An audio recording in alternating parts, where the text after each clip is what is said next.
Smart കിച്ചണിലേക്ക് എല്ലാവർക്കും സ്വാഗതം. ഇന്നത്തെ റെസിപ്പി ചേനത്തണ്ടും ചെറുപയറും കൊണ്ടുള്ള തോരനാണ്. ഫ്രണ്ട്സ്, നിങ്ങൾക്ക് എല്ലാവർക്കും സുഖം തന്നെയല്ലേ? വീഡിയോ കണ്ടുകൊണ്ടിരിക്കുമ്പം തന്നെ ഒന്ന് ലൈക്ക് ചെയ്യാൻ മറക്കരുത്. ഒട്ടും തന്നെ കുഴഞ്ഞു പോകാതെ നല്ല പൂ പോലിരിക്കുന്ന ഈ തോരൻ നിങ്ങൾക്ക് ഓണസദ്യയിൽ ഉൾപ്പെടുത്താവുന്നതാണ്. ഇതെങ്ങനെ തയ്യാറാക്കുന്നത് നോക്കിയാലോ? ഒരു ചേനത്തണ്ട് 4 കഷ്ണങ്ങളാക്കി എടുത്തതാണ്.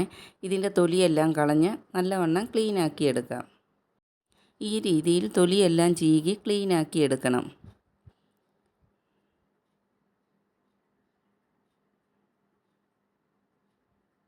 തൊലിയെല്ലാം കളഞ്ഞെടുത്ത ചേനത്തണ്ട് ഇതുപോലെ കൊത്തി കൊടുത്തിട്ട് ചെറുതായിട്ട് അരിഞ്ഞെടുക്കണം. ഈ രീതിയിൽ വേണം അരിഞ്ഞെടുക്കാനായിട്ട്.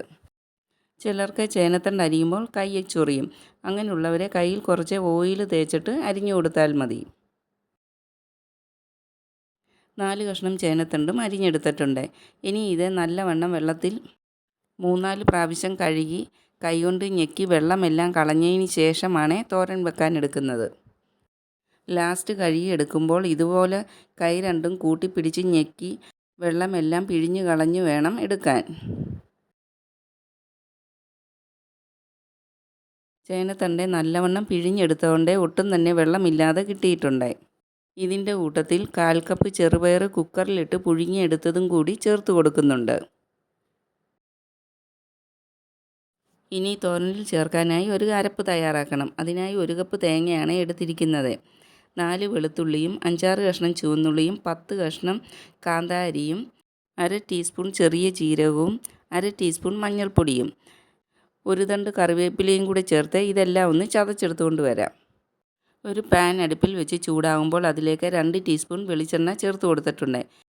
എണ്ണ ചൂടായി കഴിയുമ്പോൾ അതിലേക്ക് 1 ടീസ്പൂൺ കടുകിട്ട് കൊടുക്കാം.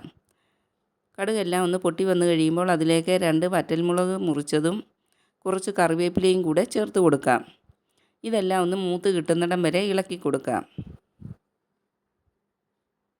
കറിവേപ്പിലയും മുളകും എല്ലാം ഒന്ന് നല്ലവണ്ണം മൂത്ത് വന്നു കഴിയുമ്പോൾ അതിലേക്ക് ചതച്ച് വെച്ചിരിക്കുന്ന അരപ്പ് ചേർത്ത് കൊടുക്കാം.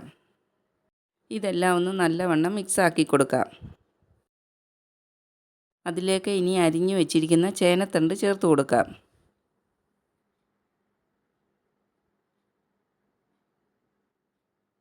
ഇതിലേക്ക് 1/4 ടീസ്പൂൺ ഉപ്പും കൂടി ചേർത്ത് കൊടുക്കാം. ചെറുപയർ പുഴുങ്ങിയപ്പോൾ ഉപ്പിട്ടാണ് പുഴുങ്ങിയെടുത്തത്. അതുകൊണ്ട് തേങ്ങാപ്പീരയ്ക്കും ചേനത്തണ്ടിനും ആവശ്യമായ ഉപ്പ് മാത്രം ചേർത്ത് കൊടുത്താൽ മതി. ചേനത്തണ്ടും തേങ്ങാപ്പീരയും എല്ലാം നല്ലവണ്ണം മിക്സ് ആകുന്നത് പോലെ ഒന്ന് ഇളക്കി കൊടുത്ത് അടച്ചു വെച്ച് വേവിച്ചെടുക്കാം. 3 മിനിറ്റ് കഴിയുമ്പോൾ അടപ്പ് മാറ്റി ഒന്ന് ഇളക്കി കൊടുക്കാം. ചേനത്തണ്ട് കുറച്ചും കൂടി വെന്ത് വരാനുണ്ട്. ഒന്നും കൂടി അടച്ചു വെച്ച് വേവിച്ചെടുക്കാം.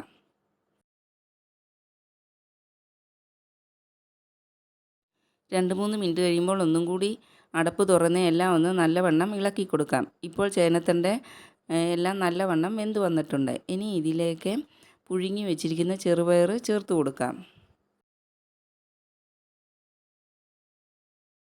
എല്ലാം ഒന്ന് നല്ലവണ്ണം മിക്സാക്കി കൊടുത്ത് 1 മിനിറ്റ് അടച്ച് വെച്ച് ഒന്നും കൂടി വേവിച്ചെടുക്കാം. 1 മിനിറ്റിന് ശേഷം അടപ്പ് മാറ്റി ഒന്ന് ഇളക്കി കൊടുക്കാം. നല്ല ടേസ്റ്റുള്ള ചേനത്തണ്ടും ചെറുപയറും കൊണ്ടുള്ള തോരൻ റെഡിയായിട്ടുണ്ട്.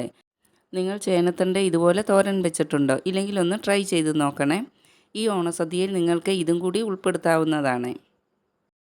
വീഡിയോ ഇഷ്ടപ്പെട്ടാൽ ഫ്രണ്ട്സിനും ഫാമിലിക്കും എല്ലാം ഒന്ന് ഷെയർ ചെയ്ത് കൊടുക്കുകയും ലൈക്ക് ചെയ്യുകയും സബ്സ്ക്രൈബ് ചെയ്യാതെ ആരെങ്കിലും കാണുന്നുണ്ടെങ്കിൽ ഒന്ന് സബ്സ്ക്രൈബ് ചെയ്ത് സപ്പോർട്ടും കൂടി ചെയ്യണേ.